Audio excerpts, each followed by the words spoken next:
Hello, everyone, and welcome back. Today, I'm hosting someone who cuts through the hype smoke with a laser. Rebecca Hinds is one of the boldest thinkers shaping how leaders actually work with AI. Not in theory, not all those hype that we hear about, but in the messy, political, human reality of organizations. Rebecca, how are you doing? I'm doing well. Thank you so much for having me. I'm looking forward to the conversation. I'm also looking forward to it. So, Rebecca, you have a lot of projects ongoing, and one of them is about to be released soon. Can you talk about it? Sure. So we're really excited to be releasing what we're calling the AI Transformation 100. And this is our first report out of our new Work AI Institute at Glean. So this is a new institute that brings together great academic experts. We have 8 amazing founding members who are experts in technology and work and organizational change. They all come from slightly different disciplines. That was important to us. We know AI transformation is multifaceted, and having those diverse perspectives is important. And the aim is to take rigorous academic quality research and transform it into a way that's digestible and actionable for decision makers. And so this first report was an interview based study where we went out and collected insights from more than 100 leaders who are in the trenches navigating these changes, helping their organizations, other organizations navigate.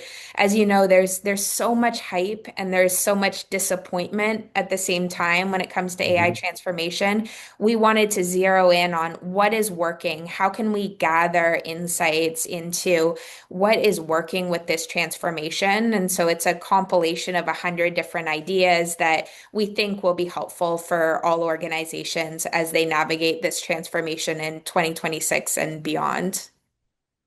That's amazing. And you've worked together with Bob Sutton. Bob Sutton is a famous professor at Stanford. Can you talk? Yes, so Yeah. Bob has been a mentor to me over the years, and it's been just a wild adventure to be on with him as part of this Work AI Institute. He's one of the 8 founding members, and he's a co-author of this AI Transformation 100 report. So we did the interviews together, wrote the piece together, and I've deeply admired his work for many years. And one of the things that I admire in particular about him is he'll tell you that AI transformation, it's different in some ways from previous transformations we've seen, but I would say, and he'll say 80% of what we're seeing with AI transformation is the same things we've been seeing with every other transformation, agile design thinking. And we need to keep that in mind that yes, there are aspects of this that are novel, but at the same time, what we know about organizational change and great leadership, it still holds with AI. Yes, yeah, and I like this point because yeah, it's about bringing new methods, new tools into human organizations, and I think the human aspect here is the most important. Yeah, and You can't do that without humans, and you need to do that with them. And when that's it is with them, the recipe is needs to be human. It's the same across all the changes that happened in the past. exactly. And we know from decades of research and evidence that technology transformations rarely fail because the technology isn't powerful enough. It fails because humans resist change. And more than any other technology, we're seeing that fear and that resistance to change with AI because it is such a human perceived threat where it's so important to navigate the human aspects of this alongside the technical aspects. Excellent. So great people. As some of them from universities, some of them are from research, some of them from companies, practitioners came together, and I think it's. I mean, you have 8 main founders, but also, I think it's a gravitational 100 plus people who work together on this report. Yeah, so the eight founding members are all professors, mainly in the US, but we have one Jen in the UK, and we'll expand over time. And then, as part of this report, we collected insights from more than 100 people. So it's definitely been a large, broad-reaching effort in terms of the people and the voices that we've brought together as part of the report. Excellent. Let's deep dive now into the content of these reports. And there is a lot of things to share here. So AI is not magic. AI is a megaphone. So it amplifies anything. It turns your strengths into superpowers and your dysfunction into disasters. Mhm. Those are the key ones that are top of mind for me. Yeah. Can you give us more of those bullet points that Yeah, so this amplification effect is one that we see across the board, and we've known this to be the case for the technology itself. You know, AI does not magically transform your workflows. If your workflows are broken, that dysfunction is often amplified when you try to Mm, automate aspects of the workflow. But I think what was especially fascinating in this report is we see that with aspects of the culture as well. In particular, you know, if you have a culture around experimentation, that culture around experimentation is going to carry forward into AI. If you have a psychologically safe environment or an unsafe environment, that's going to significantly influence how employees adopt the technology. And we do see this amplification effect especially prominent with leaders within the organization. We know that often, and Bob has done great work on this magnification effect that happens with leaders, where right now employees are watching very carefully what are the leaders in my organization doing? How are they positioning this technology? How are they using the technology? And it's very important for you as a leader to be thinking carefully about those interpretations. And what especially matters is not just talking about the technology, but using it yourself in day-to-day mhm. work. And we saw that as a hallmark of these successful leaders is they're thinking about how can I live and breathe this technology and not just talk about it in memos or as part of mandates. Yes, I think you call it the leadership gap, and it's yeah, the basically you can't delegate the AI adoption. You need to show example as a leader. Use it, experience it. I mean, fail with it, and share this with your organization. It's the only way to know if this works or not, and what will the team experience as well, and what Yes. they need as a support for you as a leader to bring to them. Absolutely. And we also see, you know, the great leaders right now, they're recognizing that successful AI transformation, it needs to come top down, but it also needs to come bottom up. And because there's so much resistance to this technology, because it's so specific to teams and departments, it's also important for the leader to say, how do I activate those AI champions or influencers within my organization and help them spread the word and use case and training bottom up? And so it's not just a leader coming in and saying, this is what we're going to do, these are our guardrails. It's also thinking about, okay, how do we activate those network effects that we know are really important in adopting the technology? Cool. This is empowering, correct? Giving And everyone the capacity to use, try, tests, and leverage those tools in their work so they can see the impact on their own work. And that's the best exactly. advocate.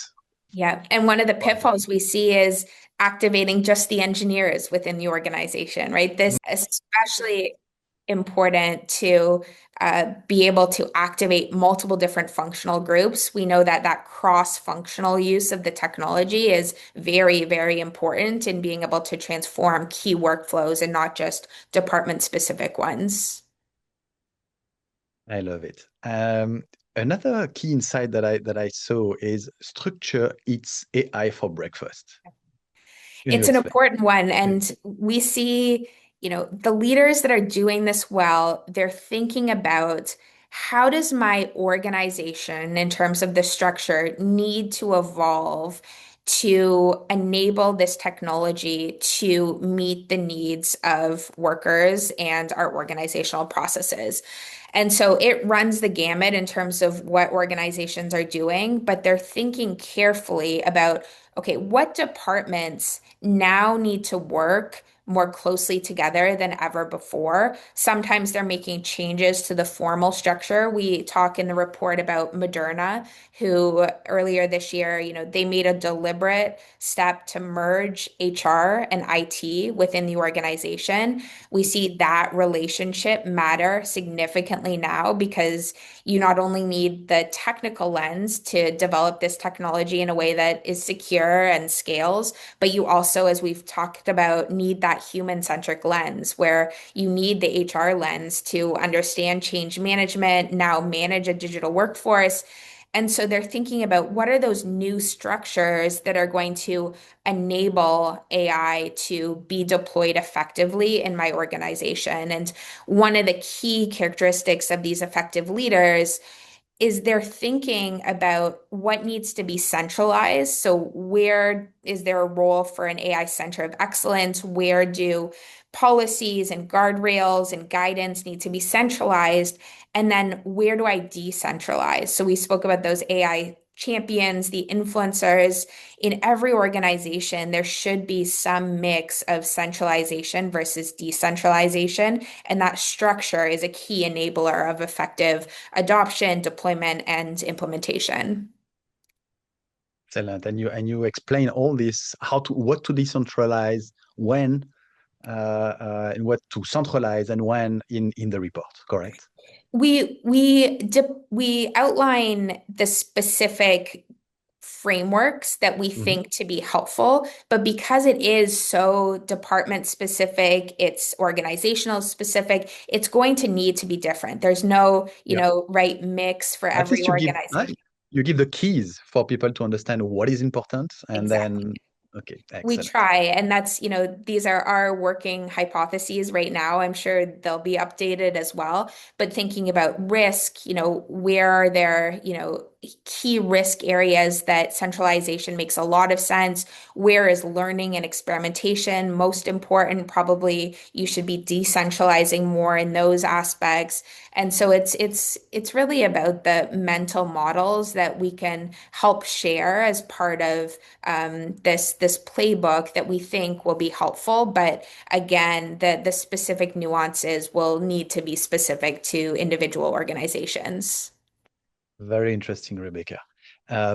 So we've talked about two to three of the key insights that comes out of this research, but I think there are hundreds of them, so we can't go through all of them now. Sure. But help me explain as well, what do we mean by success? We say Mm. companies are successful in AI, others are not, and we can only refer to this MIT research that came in the summer with 95% of companies not succeeding with AI. What does it mean? This is a really key question. And we spent a lot of time in our interviews researching, as well as in the report, thinking about metrics. And we're seeing vastly different approaches to think about metrics and success. The most obvious right now, and I think the most detrimental, is to over-index on efficiency, right? We even saw examples of organizations measuring AI success and adoption by how often and how many times their employees are clicking the tool, right? We saw that in many cases. Now, on the other hand, we're seeing organizations, and they tend to be the most successful, meaning they've experienced AI deployments effectively across multiple different functions within the organization. It's not something that is just concentrated in the engineering department, and they're starting to see real business results. They tend to take a more holistic approach. So they recognize that, yes, this technology is enormously powerful for efficiency gains and productivity gains in the traditional sense, but the real opportunity here is more at the top line metrics. How do we improve the quality of our work? How do we do Mhm. things that we've never been able to do with existing resources? And so they're thinking not just about efficiency, but also these other metrics. And because of that, when they go to measure AI adoption or success, they're not just looking at, lines of code written or number of blog posts produced. They're also looking at how do employees react to this technology? Do they think it helps with their day-to-day work, or is it just something that's overwhelming them and isn't useful for their day-to-day work? Is it creating more exhaustion? As one of our other Work AI Institute founding members, Paul Leonardi, he talks a lot about digital exhaustion and that becoming even Mhm. worse with AI. And so Yes. it's a very hard problem, but I'm very confident that the organizations that are going to lead an effective transformation and have a competitive advantage will think more holistically because speed and productivity is going to be democratized very quickly with this technology. The winners are going to be the ones that use the technology as well for quality of work and innovation and things that can't easily be replicated.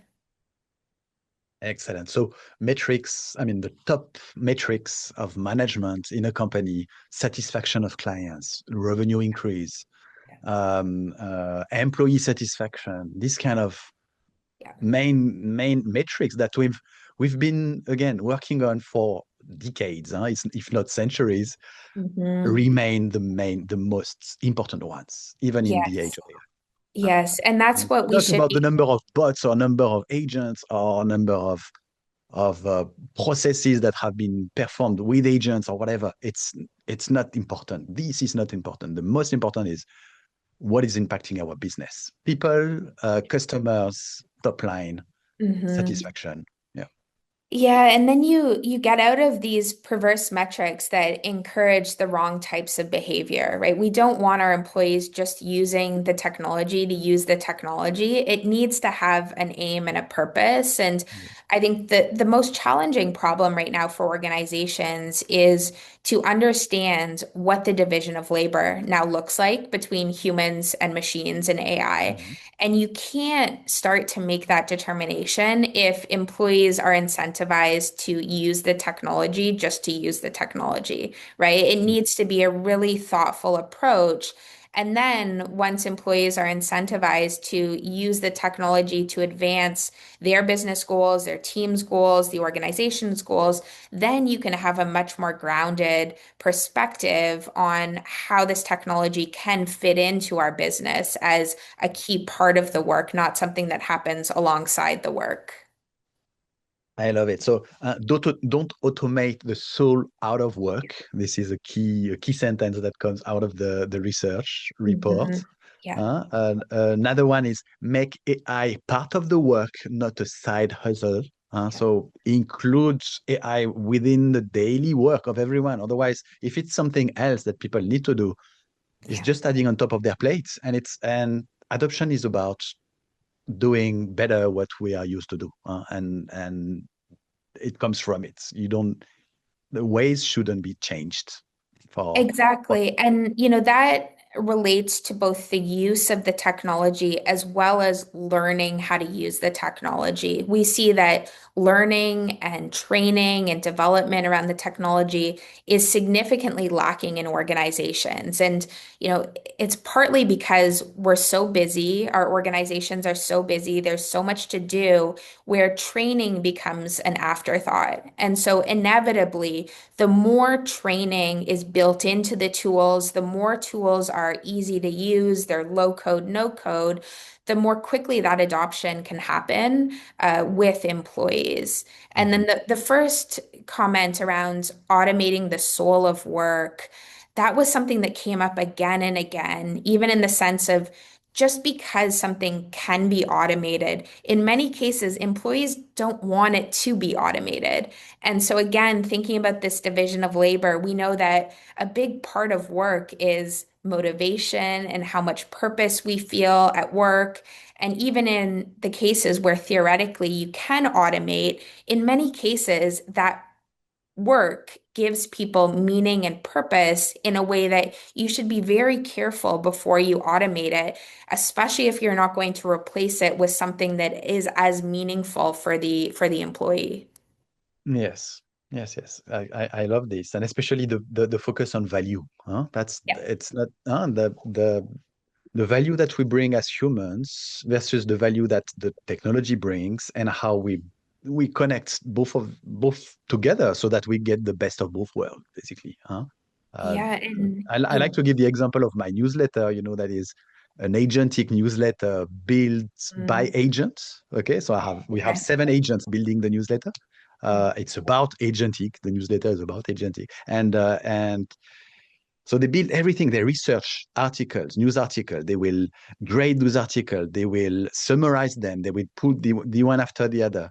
But one thing I'm doing after that is adding my take. So what do mm, I think as yeah, an expert in this field? yes, How does it relate to other news that we see around the world? yes, Yeah, something that is very my own judgment. But yes, what they do is something that in which my judgment would be bad, because I would be subjective in selecting the articles. I would be yeah. subjective in writing the facts, while we need objectivity and neutrality there. So it's really this combination of both complementarity, synergy, I would say, between both. Exactly. And it's a hard determination. It differs, by profession, by industry, but having that intentionality going into it. And I spoke with one of my good friends who's a content creator, and she has, in the age of AI, set a guardrail for no more than 10% of her content will be AI generated.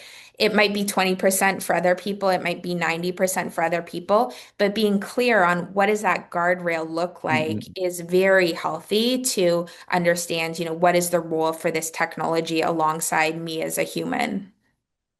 I love it. And probably, I mean, again, on the value, should we think about I'm a business, and the core of my business, the core activities of my business, if the core activity of my business is about connecting with clients, if this makes my unique differentiator compared to my competitors, this should be human driven, while the rest that is not uniquely differentiator can be automated. So it's really, I think it's about there is a lot about refocusing, understanding the core value of your business and the core value proposition to your clients, and focusing on what makes the difference.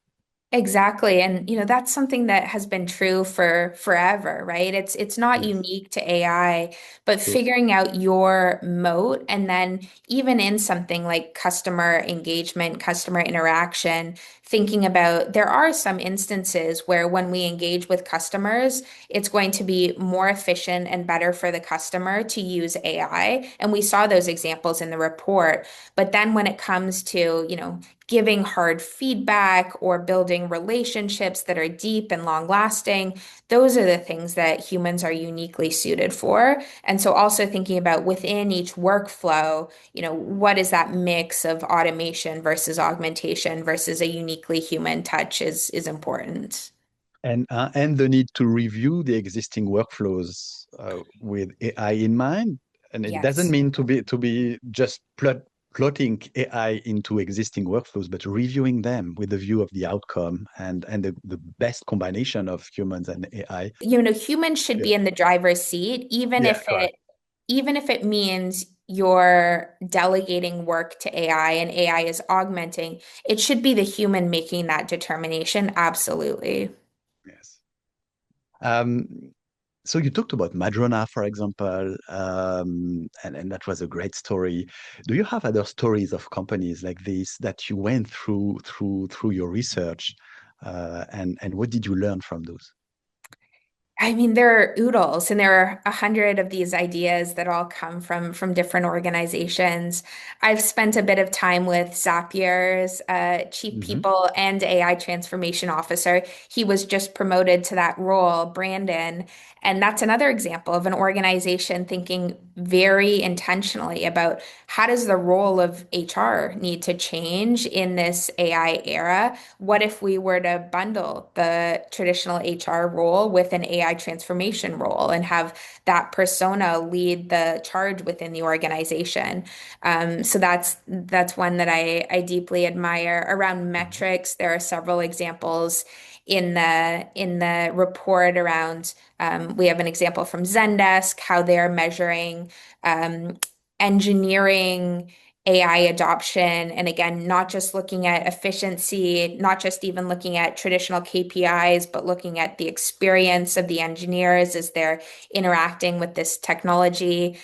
We spoke to a leader at Oracle who's also thinking very carefully about measuring what they call intent diversity associated with the technology. So, not just how many times people click the tool, but how many different use cases are employees using within one tool? Because one of the biggest challenges organizations are facing is how do you assess whether workers are learning how to use the technology effectively? And so when you start to look at the gamut in terms of how many different use cases employees are using specific tools for, that does a couple things that are really important. One, it gives you a reasonable sense of whether people are learning with the technology. If they start by using it for one use case and then grow to two and five and 10, that's a pretty strong indication that they're learning with the technology, that can be really beneficial as well.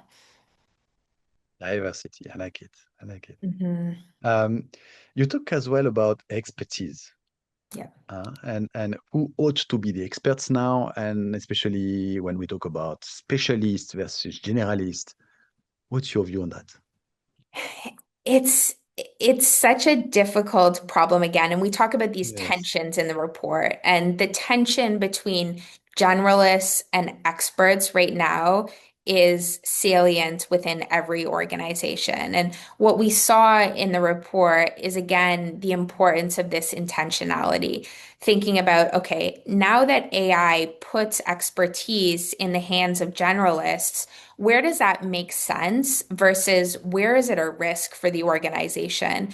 And, in general, for software engineering, for example, most of the leaders we spoke to recognized the value of using AI to enhance expertise within the organization around code development, but having that last mile be uniquely owned by the expert, the coder who has had years and decades of experience as a final check and making sure that not only does the code work, but also is it going to be scalable within our systems and set up for success. In other cases, organizations are bringing AI into the hands of generalists much earlier in the product development cycle in a way that's really healthy. So we spoke to John Lilly, who's on the board of Figma as well as many other organizations, and he gave us the example of two non highly technical engineers developing a whole new product at this was at Duolingo around building chess, where because they were able to prototype with the technology much more quickly and much more effectively than ever before, they were able to generate a proof of concept in a way that sparked interest and excitement among the organization and enabled that idea, proof of concept, to go into production in a way that was not only quicker, but maybe wouldn't have even happened if they weren't able to develop, a working model. And so we're seeing across several organizations this shift from, a traditional PRD, highly written process to more of a prototype driven product development process, which I think is really exciting because in theory, if you're able to tap into the creative juices of your entire workforce and employee base, that's going to lead to much more innovative outcomes than restricting it to the people who can actually code and build the solutions. Really lovely. Um, you talk as well about hiring, promoting, firing, and as we talk about skills, how do you, I mean, in the report, how have you analyzed the skills and their evolution in time? So it's again a difficult problem. And what we're seeing is there's a massive pressure right now to flatten org charts, reduce headcount, do more with less. And because of that, we spoke to many leaders that are feeling pressure to move quickly in those directions before they really understand the impact on the workforce. And because of that, we're also seeing a lot of regret in the organizations that do make headcount cuts and other related changes, because they haven't fully understood the work and the skills that those humans have brought to the organization. One of both Bob and my favorite examples from the report comes from a leader who, at their organization, they've made it a rule that they're not going to make any headcount changes, any wide sweeping changes within the organization, unless they've demonstrated with hard numbers the impact of doing so on the specific group that could be affected. And that type of, you know, intentionality and discipline is, I think, going to be absolutely required as we think about, potentially reshuffling roles and making changes, and as well hiring. It's important to understand both the impact of the technology before you make changes, as well as understand the skills and tasks and roles that humans do within the organization, because it's not often clear just from a job role, and certainly not just from a title, what an employee does within the organization. And that's why, technologies like Glean are so exciting, because they give you more of an objective view on the workflows, the skills, the talent that is within your organization.